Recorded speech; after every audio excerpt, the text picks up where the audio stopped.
अरहंत सिद्ध वितराग परमात्मा निर्ग्रंथ आप्त ज्ञानी सद्गुरुदेव एवं आगम वाणी को भावपूर्ण वंदन नमन।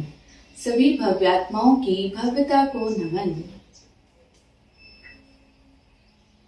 इस लाइफ में जब हम आते हैं तो हमारे कौन कौन लोग रिलेटिव्स बनते हैं, यानी किनके साथ में हमारे संबंध जुड़ते हैं, किन लोगों के साथ में हमारे रिश्ते नाते बनते हैं, कौन कौन से संबंधी हमारे जीवन में हमें सुख देते हैं अथवा कोई कोई संबंध हमारी लाइफ में हमारे लिए बहुत ही ज़्यादा कष्ट के कारण बनते हैं।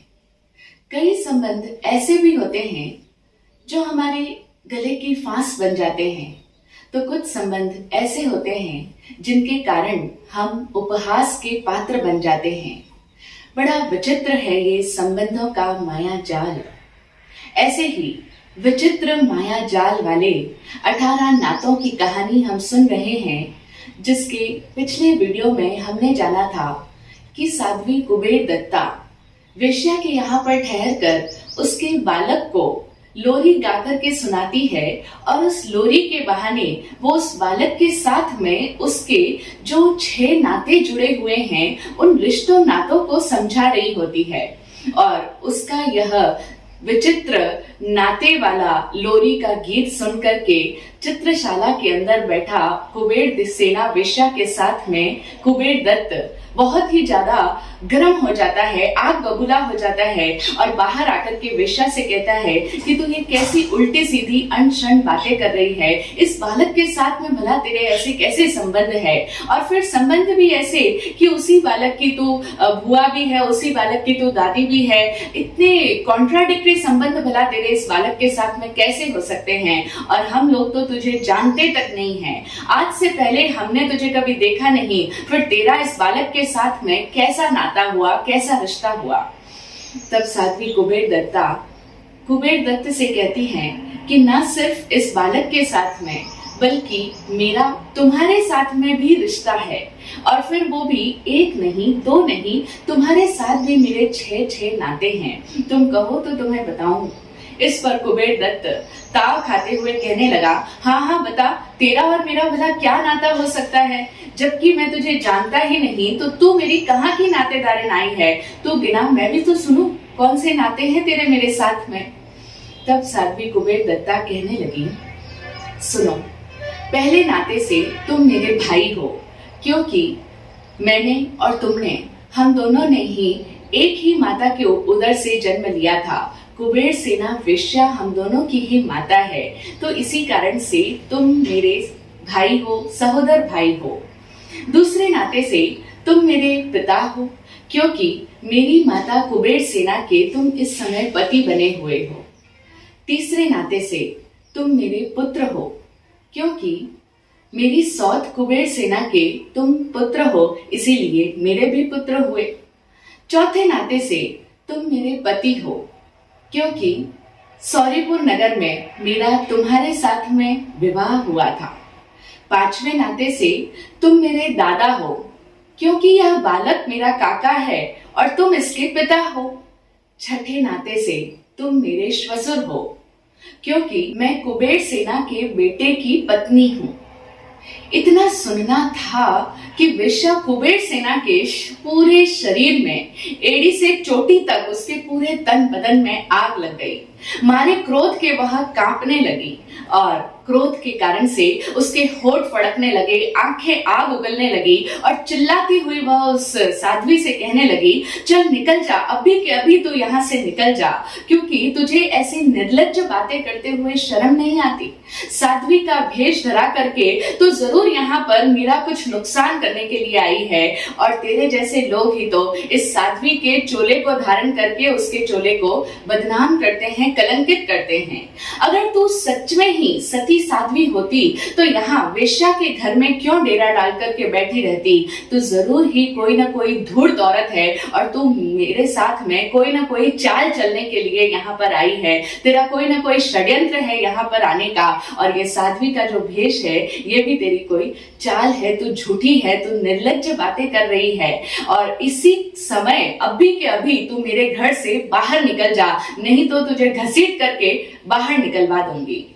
वेश्या कुबेर सेना के ये वाक्य अंगारों की तरह निकल रहे थे, लेकिन आर्या कुबेर दत्ता तो सब कुछ सहन करने के लिए तैयार होकर ही तो वहां आई थी।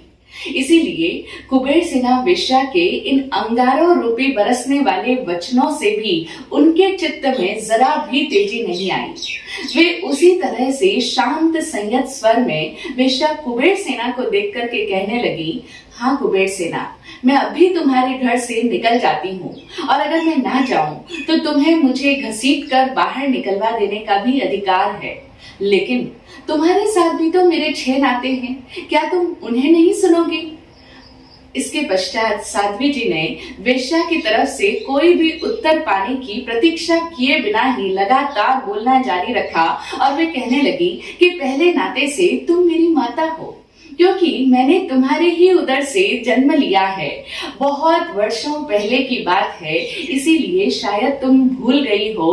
तुमने मुझे जन्म दिया था और उसके पश्चात मुझे पेटी में बंद करके यमुना नदी के अंदर प्रवाहित कर दिया था।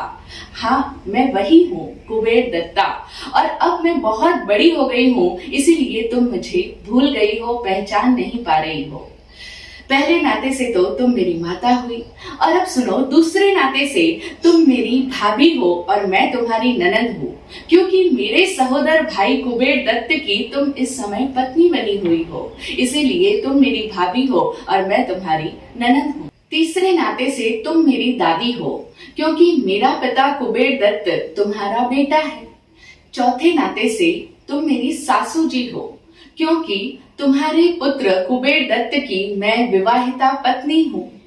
पांचवें नाते से मैं तुम्हारी सासू हूँ, क्योंकि कुबेर दत्त मेरी सौत का बेटा है और तुम उसकी स्त्री हो। छठे नाते से तुम और मैं, हम दोनों ही सौत हैं, क्योंकि तुम्हारा और मेरा पति एक ही है, कुबेर दत्त। है ना उस साध्वी के कितने विचित्र और अजीबोगरीब रिश्ते नाते। हमारा भी सिर चकराने लग जाता है, क्योंकि हम यह सोच भी नहीं सकते कि एक व्यक्ति के दूसरे व्यक्ति के साथ में ऐसे विरोधाभासी रिश्ते भी हो सकते हैं कि वही उसकी माता भी हो, वही उसकी भाभी भी हो, वही उसकी दादी भी हो एक रिश्ते से, और वही उसकी सासू हो। और यहाँ तक तो ठीक, लेकिन वह उसकी सासू और वो उसकी सासू, और फिर एक और नाते से वो दोनों आपस में सौत है। और कुबेर दत्त के साथ में हमने अभी सुना ही कि वही उसका भाई भी है, वही उसका पिता भी होता है, किसी नाते से वह उसका पुत्र भी होता है, तो किसी नाते से वह उसका दादा भी होता है, और किसी नाते से वह उसका श्वशुर भी होता है। पति तो है ही, भाई, पिता, पति, पुत्र, श्वशुर, दादा, कैसे कैसे संबंध एक ही व्यक्ति के साथ में जुड़े हुए हैं। यह बात ऐसी विचित्र है कि हमें भी समझने में बहुत विचित्रता लगती है, बहुत ही वियर्ड फील होता है। लेकिन हम इस बात को बहुत ही इजी वे में समझ सकते हैं फिल्मों के माध्यम से। जब मूवीज में दिखाया जाता है कि एक ही हीरो है, समझ लेते हैं हम यहाँ पर अमिताभ बच्चन, किसी मूवी में वह किसी हीरोइन का, किसी एक्ट्रेस का, समझ लेते हैं रेखा का, कहीं पर पति बना हुआ है, तो कहीं पर वो उसका पुत्र बन जाता है, कहीं पर वो उसके लिए प्रेमी की भूमिका में है, तो कहीं पर वो विलन के रोल में भी है, यानी उसके लिए दुश्मन की भूमिका निभा रहा है। यानी इतने सारे रोल्स प्ले किए जाते हैं, लेकिन मूवीज के अंदर तो वो बहुत अलग अलग तरह के रोल्स हैं, इस बात को हम समझते हैं। और फिर अलग अलग मूवीज में अलग अलग संबंध उनसे जुड़े हैं, ठीक वैसे ही जैसे हमारे यहाँ पर अलग अलग जन्मों में उसी व्यक्ति के साथ में अलग अलग तरह के रिश्ते नाते जुड़ते हैं, संबंध बनते हैं। किंतु यह सबसे बड़ी विचित्रता है कि एक ही जन्म में वही व्यक्ति ऐसे कॉन्ट्राडिक्टरी रिश्ते नातों के साथ में बंधा हुआ है। इस बात को भी हम समझ पाते हैं, कभी कभी मूवीज में देखा जाता है कि एक ही व्यक्ति डबल रोल में है, तो वही व्यक्ति उसका श्वशुर भी होता है और वही व्यक्ति उस श्वशुर का पुत्र भी होता है, यानी उस लेडी का पति भी होता है। तो एक ही व्यक्ति श्वशुर भी है और पति भी है। बस वही स्थिति है कि यहाँ पर डबल रोल नहीं बल्कि 6 रोल्स प्ले किए जा रहे हैं। प्रत्येक व्यक्ति के साथ में साध्वी कुबेर दत्ता के 6 नाते जुड़े हुए हैं। लेकिन मूवीज को देखते समय तो हम बड़ी इजीली इस बात को पचा जाते हैं, हमारे गले के नीचे उतर जाती है, क्योंकि हम जानते हैं कि ये एक फिल्म है, ये एक कथा बनाई गई है और यहाँ पर ये जो पात्र हैं ये अभिनय करने वाले हैं और इनमें कोई सत्यता नहीं है, ये सच नहीं है, ये इनकी रियल लाइफ स्टोरी नहीं है, ये तो रियल लाइफ स्टोरी है।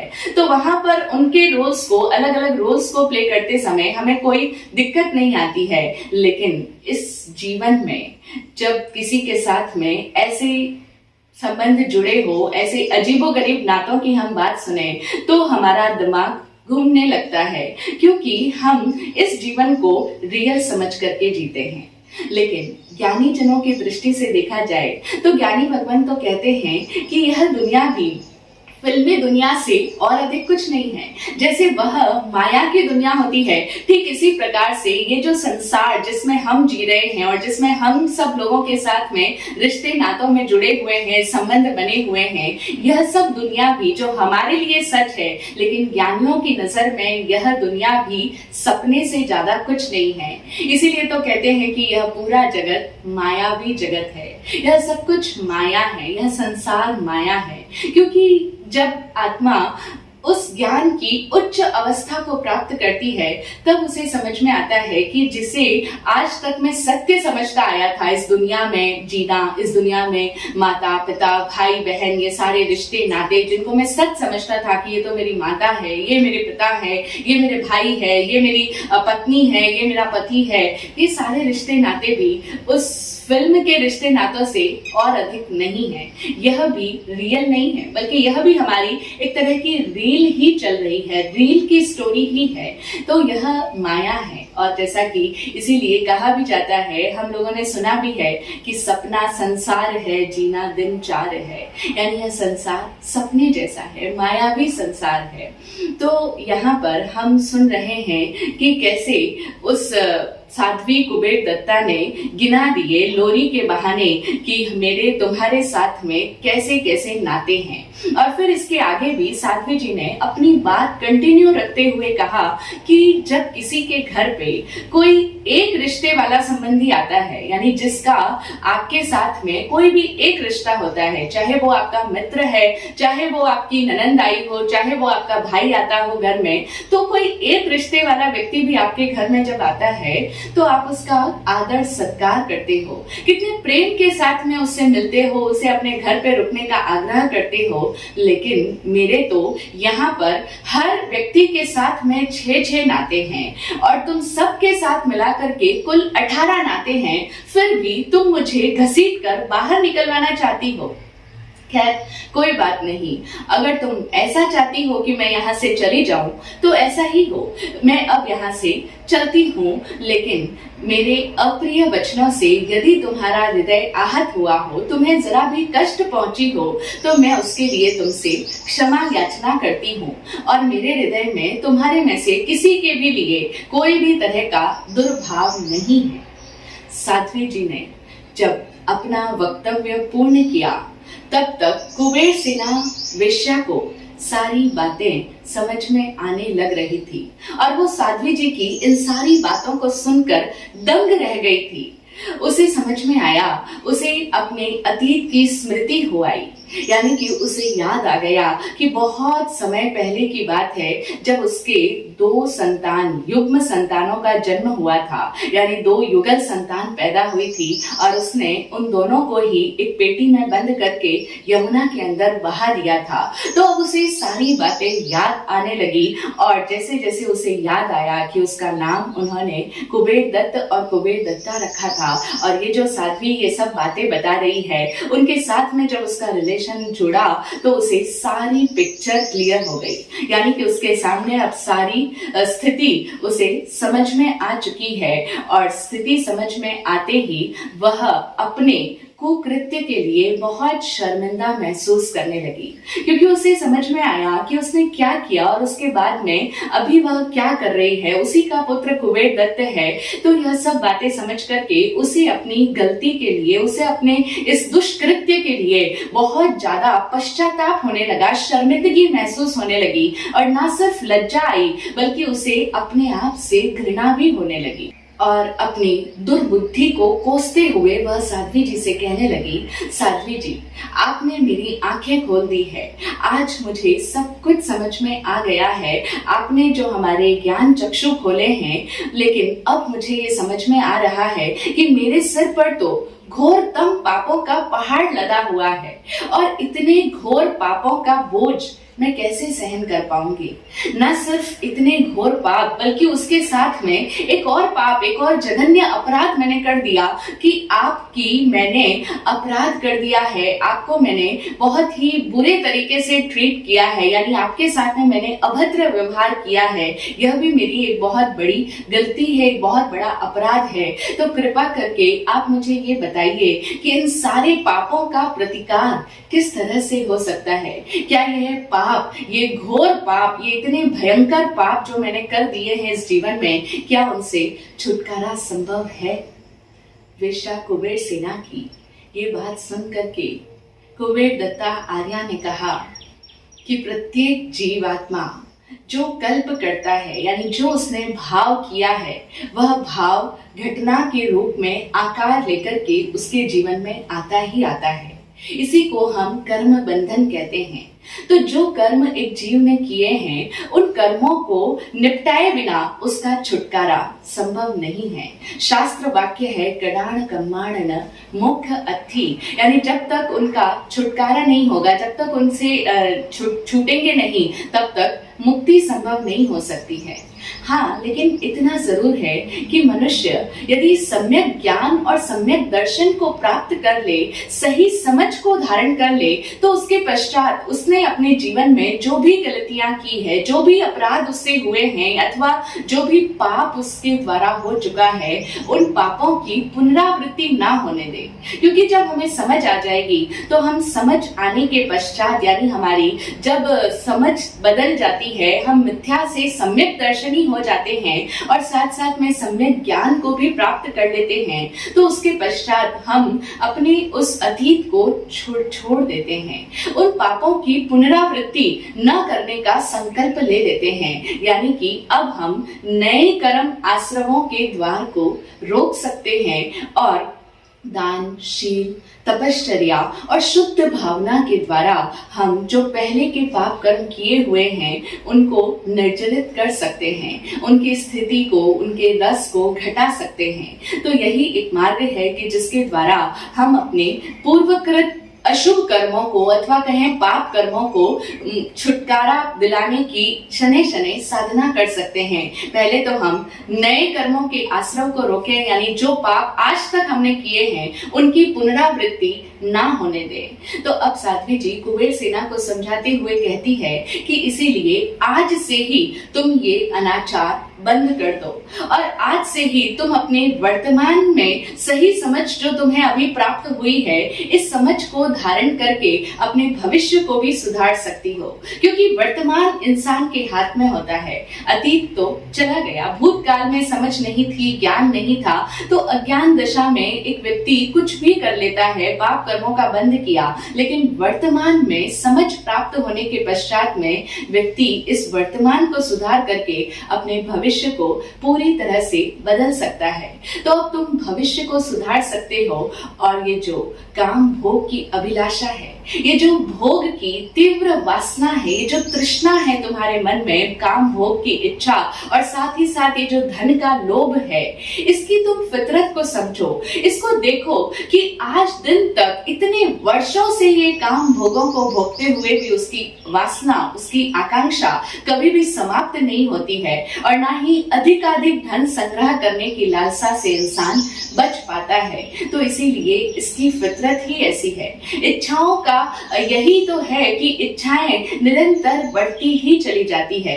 इच्छाएं कभी भी रुकना जानती ही नहीं है। इसीलिए तुम इस बात को भली प्रकार से देखो, अपने ही जीवन के अनुभवों से सीख प्राप्त करो और आज से ही इस काम भोग के जीवन को त्याग कर दो। इस भोग विलास को और इस धन के लालच को पूरी तरह से छोड़ दो और जो कुछ भी अतीत में किया है उसका आलोचना, निरीक्षण, प्रतिक्रमण, गर्हा करके उस पाप आत्मा को अपने भीतर से विसर्जित कर दो, यानी अप्पाणम बोसिरामी की साधना हो जाए तो तुम्हारा अतीत तुमसे विदा हो जाएगा।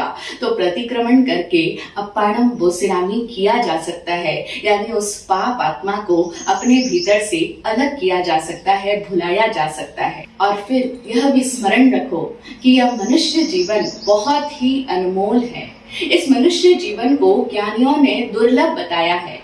कितनी कितनी योनियों में एक व्यक्ति जन्म मरण करता है, यानी जीवन धारण करता है, उसके पश्चात बहुत समय के पश्चात जाकर के ये मनुष्य बन पाता है। तो इसीलिए मनुष्य का भव प्राप्त होना, यानी ये मनुष्य की देह पाना बहुत ही दुर्लभ कहा गया है। इसीलिए इस मनुष्य जीवन को पाकर के अब इसे बर्बाद मत करो, अब इसे व्यर्थ मत जाने दो। इस जो कुछ थोड़ा समय तुम्हारा बचा है, जो भी अवशेष समय है, उसे ही सार्थक करो, समय का सदुपयोग करो और अपने जीवन को अपने कल्याण के मार्ग पर आगे बढ़ा दो। साध्वी कुबेर दत्ता की ये पवित्र और ओज युक्त वाणी को सुनकर के कुबेर सेना वेश्या और कुबेर दत्त के हृदय पर मानो जादू का सा असर हुआ। उनके हृदय को बहुत कुछ आश्वासन मिला, यानी जो लज्जा और घृणा से वह मरी जा रही थी उसको बहुत सांत्वना मिली, क्योंकि उन्होंने, साध्वी कुबेर दत्ता जी ने उन दोनों को ही आत्म कल्याण का रास्ता जो दिखा दिया था। तो अब उन्होंने साध्वी जी के कहे अनुसार वहीं पर साध्वी जी के सामने अपने पूरे अतीत जीवन की गर्हा करी, प्रतिक्रमण कराया साध्वी जी ने और इसके पश्चात उन्होंने उस पाप आत्मा को विसर्जित कर दिया और अब ये संकल्प लिया कि अब से हम ऐसे उस पुराने जीवन से कोई संबंध नहीं रखेंगे। अब से हम ऐसा कोई भी कुकृत्य अथवा दुष्कृत्य का आचरण आज से कभी भी नहीं करेंगे। इस तरह से संकल्प लेकर के अब मानो दोनों ने ही नव जीवन धारण कर लिया, क्योंकि दोनों ही अब अपने आप को कल्याण के मार्ग पर आगे बढ़ाने के लिए संकल्पित हो चुके हैं।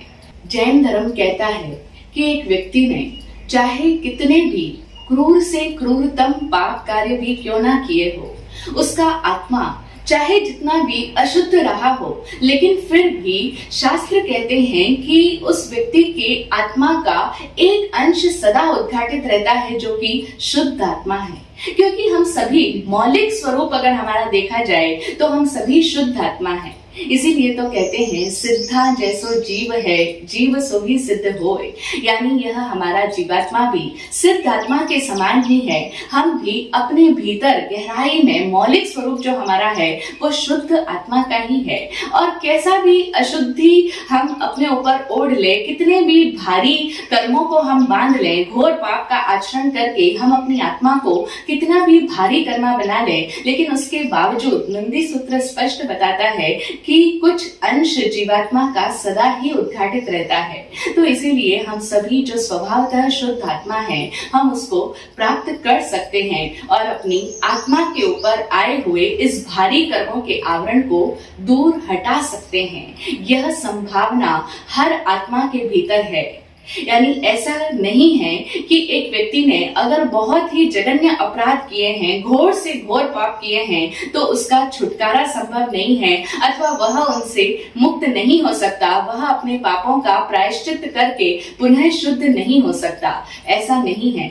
जिसने वो पाप कार्य किए हैं वह समझ के साथ में सम्यक दर्शन, सम्यक ज्ञान, सम्यक चारित्र और सम्यक तप को अपने जीवन में अपना करके अपनी उस अशुद्ध आत्मा को विसर्जित करके अपने भीतर से शुद्ध आत्मा का प्रकटीकरण कर सकता है, अपने आत्मा को शुद्ध और पवित्र बना सकता है। क्योंकि इस संसार के अंदर सदा ही उन्नति और अवनति का क्रम चलता रहता है। जो व्यक्ति आज उन्नत अवस्था में दिखाई देता है वह किसी दिन अवनति के गर्त में भी गिर पड़ता है। इसीलिए तो हमारे यहाँ पर संसार को चक्र की उपमा दी जाती है। जैसे एक गोल पहिया होता है, चक्र होता है, वह चक्र इस समय में जो आरा उसका ऊपर है वह आरा घूमेगा और नीचे भी जाएगा।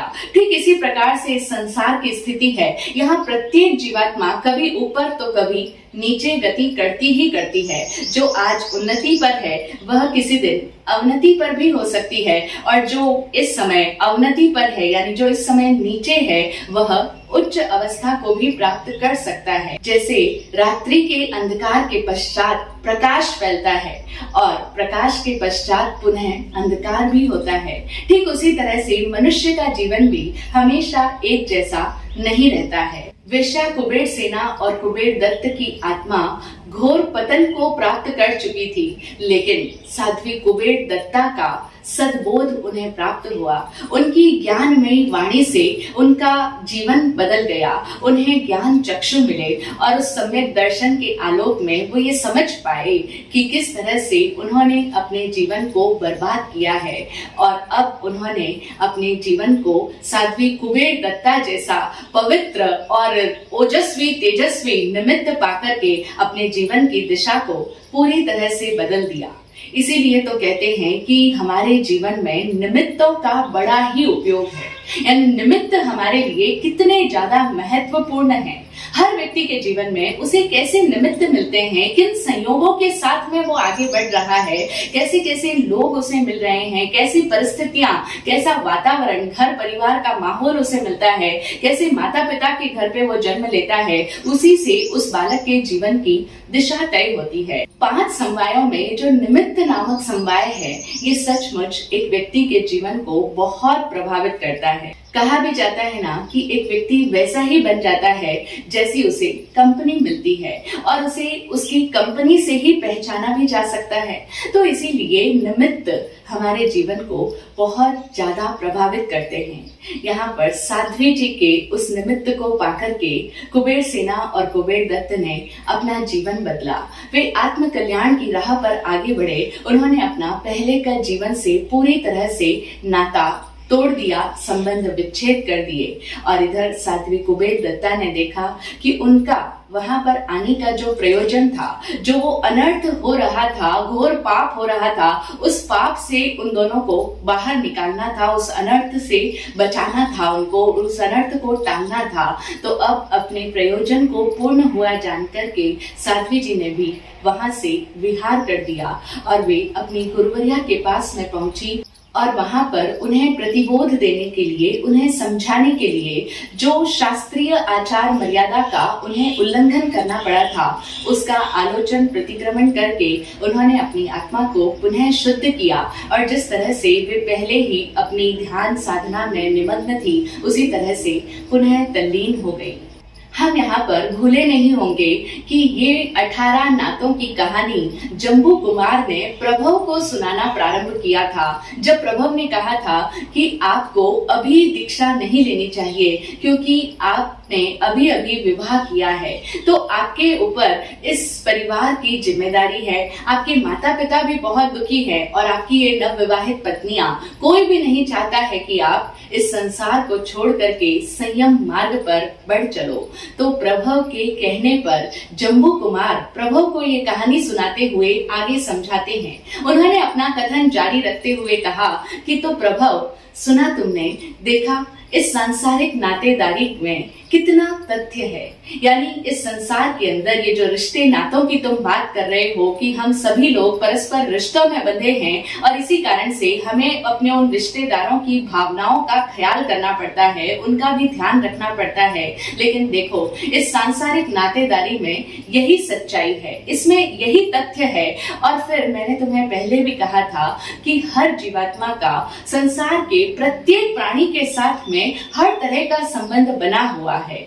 तो ऐसे में हम बाकी सिर्फ कुछ प्राणियों के साथ ही अपने संबंधों को क्यों देखें और सिर्फ इन्हीं के साथ संबंध की बात क्यों करें। वसुधैव कुटुंबकम कहता है कि पूरी पृथ्वी, पूरी वसुधा, समस्त प्राणी ही हमारा अपना परिवार है। न सिर्फ ये माता पिता, ये 8 कन्याएं, बल्कि संपूर्ण पंचेंद्रिय जाति, यानी जिसमें भी 5 इंद्रियां हैं, चाहे वो मनुष्य हो, तिर्यंच प्राणी हो, चाहे वो नागी हो, चाहे वो देवता हो, हर पंचेंद्रिय जीव, और न सिर्फ पंचेंद्रिय जीवात्मा बल्कि 4 इंद्रियों वाला, चौरेंद्रिय, 3 इंद्रियों वाला, तेंद्रिय, बेंद्रिय, एकेंद्रिय, पृथ्वी काय, अप काय, तेव काय, वायु काय, वनस्पति काय, यानी संसार में बसने वाला हर प्राणी हमारा अपना ही तो संबंधी है। और जब हमें ऐसा नजर आने लगता है तो फिर हम कुछ प्राणियों के कारण से उन सारे संसार के समस्त प्राणियों के साथ में क्यों ना हम अपना संबंध जोड़ें,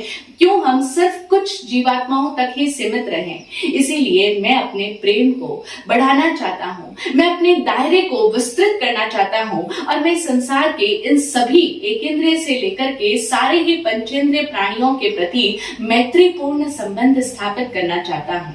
और इन सभी जीवों से मेरा मैत्री का संबंध तभी बन पाएगा जब मेरे मन में, मेरे भावों में, मेरे क्रियाकलापों से, मेरी काया से, मेरे वाणी के द्वारा किसी भी जीव का कोई भी तरह का कष्ट ना पहुंचे। अगर मेरे मन में उनके लिए कोई भी वैर भाव नहीं है और मेरे शरीर से किसी को भी कष्ट नहीं पहुंच रहा है, कोई भी आहत नहीं होता है, तभी तो मैं उनके साथ में मैत्रीपूर्ण संबंध स्थापित कर पाऊंगा। मैत्रीपूर्ण सद्भाव का संबंध तभी बन पाएगा जब मैं अहिंसा, अपरिग्रह और अनारंभ का जीवन जीऊंगा। और ऐसा जीवन संसार में रहते हुए संभव नहीं हो पाएगा। इसीलिए मैं संयम के पथ पर बढ़ना चाहता हूँ और यही कारण है कि मैं दीक्षा के लिए अभ्युत्थित हूँ। जम्बू कुमार ने प्रभु चोर को समझाना चालू ही रखा और वे कहते ही चले गए कि प्रभु, इस संसार के अंदर तो ये जो तुम नाते रिश्ते देखते हो, ये सारे रिश्ते नाते हकीकत में तो सब स्वार्थ से जुड़े हुए हैं।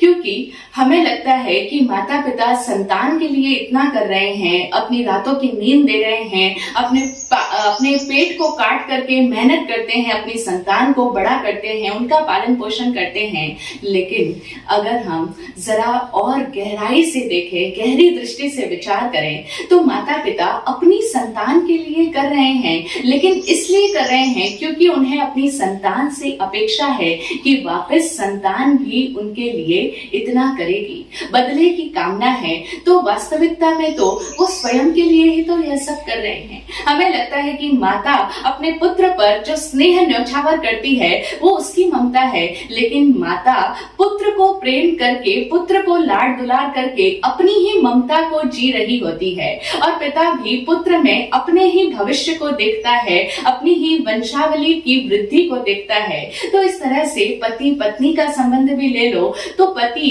पत्नी में अपना सुख प्राप्त करना चाहता है और ठीक यही स्थिति पत्नी की है। तो इसीलिए इस संसार के अंदर हर जीवात्मा अपने अपने सुख के लिए ही कोई भी कार्य में प्रवृत्त होते हैं। कहने का तात्पर्य हुआ कि सारे ही रिश्ते नाते स्वार्थ के हैं, अपने अपने मतलब के रिश्ते हैं। कहा भी है, दुनिया बनियों का बाड़ा है, सुविधा के क्रेता लोग सभी, परिजन संतान धनीदारा, संकट में छोड़े साथ सभी। आत्मज्ञानी पूज्य श्री विराट गुरुदेव ने इस गीतिका में संसार के स्वरूप की सच्चाई को बताते हुए कहा कि दुनिया बनियों का बाड़ा है। आज से पहले कभी ऐसी उपमा नहीं सुनी होगी इस जगत के लिए, इस दुनिया के लिए, कि यह दुनिया बनियों का बाड़ा है।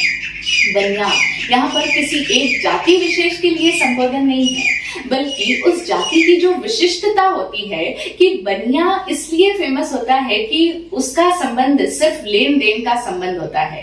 तो यहाँ पर बनिया से मतलब हुआ कि ये पूरी दुनिया लेन देन के संबंधों की दुनिया है। यानी यहाँ पर हर व्यक्ति किसी से लेने के लिए आता है और उसको जो अपना ऋण चुकाना है उसको भी उसे चुकता करना ही पड़ता है। तो ये लेन देन का संबंध है, इसीलिए कहा दुनिया बनियों का बाड़ा है और सुविधा के क्रेता लोग सभी। और यहाँ पर हर व्यक्ति क्या खरीदना चाहता है, किस बात का क्रेता है? सुविधाओं का। हर व्यक्ति अपने पास में ज्यादा से ज्यादा सुविधाएं खींचना चाहता है।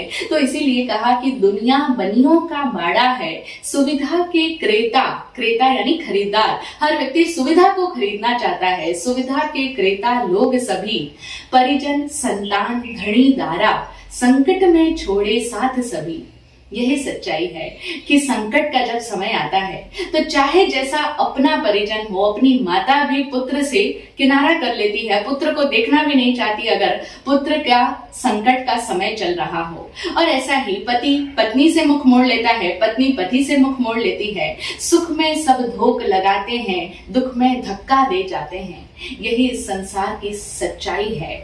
और अगर हम इस सच्चाई से आंखें मूंदे रखें और यह सोचें कि नहीं, ये सब लोग तो हमारे लिए कितना प्रेम करते हैं, हमारे लिए कितना कुछ करते हैं, तो उसमें भी समझो प्रभु कि अगर कोई व्यक्ति इस संसार के अंदर अपने संबंधी के लिए, अपने जो उसका बहुत ही नजदीकी का रिश्ता है, उस व्यक्ति के लिए वह अपनी जान भी देने को तैयार हो जाए, तो भी क्या वह उसकी आयु को घटा बढ़ा सकता है? उस व्यक्ति का जितना आयुष्य है वह तो उतना ही भोगेगा। अथवा उसके जीवन में जो भी दुख तकलीफ आ रही है, उस दुख तकलीफ को उसका बहुत ही निकट का संबंधी, बहुत ही ज्यादा चाहने वाला भी उसके दुख को अपना नहीं सकता है। यानी कि यहाँ पर हर व्यक्ति को अपने अपने हिस्से का दुख भोगना ही पड़ता है। हम चाहे जितना चाह लें कि उसको जो दुख आ रहा है वो मैं अपने ऊपर ले लूं, लेकिन ऐसा हो नहीं सकता है। सिर्फ कुछ विरले महापुरुष होते हैं, गुरुजन होते हैं, जिनमें ये ताकत होती है। इसके अतिरिक्त संसार के सारे ही व्यक्ति चाहे तो भी किसी दूसरे के सुख और दुख में अपनी हिस्सेदारी नहीं कर सकते हैं। यानी सबको अपने अपने कर्मों का ही फल भोगना होता है और सबको अपने हिस्से के दुख भी भोगने ही होते हैं। उनसे कोई भी बचा नहीं सकता है। आचरण सूत्र कहता है, नादम ते तव ताणाए वा सरणाए वा, तुमम भी तेसिम नादम ताणाए वा सरणाए वा। यानी कि तुम उनके जीवन में उनकी रक्षा नहीं कर सकते हो और ना ही वो तुम्हारे लिए शरणभूत हो सकते हैं, ना ही वो तुम्हारे रक्षक हो सकते हैं। क्योंकि यहाँ पर हम लोगों को एक भ्रांति रहती है, हम सभी लोग इस सोच के साथ में जीते हैं कि हमने इतने रिश्ते बनाए हैं और लोग रिलेशंस इसीलिए तो बनाते हैं कि सुख दुख में हमारे काम आएंगे, हम परस्पर सुख दुखों को बांट लेंगे। लेकिन ये बहुत ही व्यवहारिक दृष्टि है। अगर सच्चाई में देखें, हम खुद अपने अनुभव से देखें तो कहाँ बांट पाते हैं। हमारे माता पिता बेड पर पड़े हैं, डेथ बेड पर पड़े हैं, उनके शरीर में भयंकर वेदना हो रही है, लेकिन हम कितना भी चाहें, कितना भी प्रयास करें कि उनकी वेदना हम भोग लें, नहीं हो सकता है। तो इसीलिए आचरण सूत्र इस संबंध में, जहां ये कुटुंबी जनों की, परिजनों की बात आती है, तो उस परिज्ञा में बताता है कि नालम ते तव ताणाए वा सरणाए वा, यानी वो तुम्हारे लिए त्राता या वो तुम्हारे लिए शरण नहीं हो सकते हैं और न ही तुम उनके लिए हो सकते हो। क्योंकि कई बार लोगों को ये भी भ्रम रहता है कि मैं उनके सारे दुख दूर कर दूंगा, मैं हूं तब तक उन्हें कोई दुख की आंच नहीं आने दूंगा। अच्छी भावना है, शुभ भावना है, लेकिन ऐसा हो ही नहीं सकता। इस दुनिया का स्वरूप ही ऐसा है, सत्य ही यही है, तथ्य भी यही है। तो इसीलिए जम्बू कुमार प्रभु को ये सारी गहरी बात, यह सत्य तथ्य समझाते हैं और कहते हैं कि जब कोई हमारा त्राता यहाँ हो ही नहीं सकता, तो ऐसे में हमें अपने आप का रक्षक खुद ही होना होगा, क्योंकि सत्य तो यही है, हम ही अपने आप के मित्र हैं और हम ही अपने आप के शत्रु हो जाते हैं। तो क्यों हम अपने शत्रु बने? इस संसार के सारे प्राणियों से क्यों वैर भाव मोल लें? क्यों ना हम उन सब में अपनी आत्मा को विस्तारित कर दे, अपने प्रेम को इतना फैलाए कि हम अहिंसामय हो जाए, हमारा प्रेम इतना व्यापक हो जाए कि हमसे किसी भी जीवात्मा की हिंसा संभव ही ना हो, कोई भी तरह का आरंभ ही ना हो। और यह मार्ग संयम का ही मार्ग है कि जब व्यक्ति अपने आप में जीता है तभी वह अभय में जीता है, यानी वह अपने भय से मुक्त होता है, तभी वह व्यक्ति स्वयं के भीतर अभय अवस्था को प्राप्त करता है। और जब स्वयं अभय हो पाता है तभी वह संसार के सब जीवों को अभय दान दे सकता है, यानी उनके लिए भी अभय दाता होता है। तो ऐसे में अब तुम समझ गए होंगे कि मैं क्यों दीक्षा लेना चाहता हूँ, और हमें अपनी आत्मा का रक्षण करने का प्रयास खुद को ही करना होता है। अब जम्बू कुमार की ये स्पष्टतया सत्य तथ्य वाणी को सुन करके प्रभव चोर को समझ आती है, अथवा वह फिर से कोई बात कहता है। यद्यपि हम सुन चुके हैं कि प्रभव चोर जम्बू कुमार के व्यक्तित्व से अत्यधिक प्रभावित हो चुका है और वह जम्बू कुमार का एक तरह से उन्हें अपना स्वामी मान चुका है, क्योंकि ऐसी अनासक्ति, ऐसी निष्प्रियता देख करके वो पहले ही उनके प्रति श्रद्धावनत है। और जब जम्बू कुमार उसे और जीवन के ये सत्य समझा रहे हैं तो क्या प्रभव समझ पाता है? वह भी बदलता है, अथवा अभी भी फिर से वह कोई नया तर्क सामने लाता है, उसके मन में फिर से कोई शंका है जिसे वह जम्बू कुमार के सामने रखता है। फिर से वह चाहता है कि नहीं, सब कुछ सही है आपकी बात, लेकिन फिर भी आपको अभी दीक्षा नहीं लेनी चाहिए, कुछ समय के लिए और ठहर जाइए। हम लोग भी तो ऐसा ही करते हैं, गुरुओं की ज्ञानमयी वाणी को सुनते हैं और हमें लगता है कि बिल्कुल सही है यह ज्ञान, यह सब कुछ सत्य है। तमेव सत्यम निसंकम जम जिनेहिम पवेयम, यानी जो जिनेश्वर भगवान की वाणी है वह बिल्कुल सत्य है, निशंक है, यथा तथ्य है, किंतु हम इसका पालन तो नहीं कर सकते। तो क्या प्रभव की भी यही मानसिकता रहती है, अथवा उसकी मानसिकता में परिवर्तन आता है? सुनते हैं समय आने पर अगली कड़ी में। आज इतना ही। ओम शांति, ओम शांति।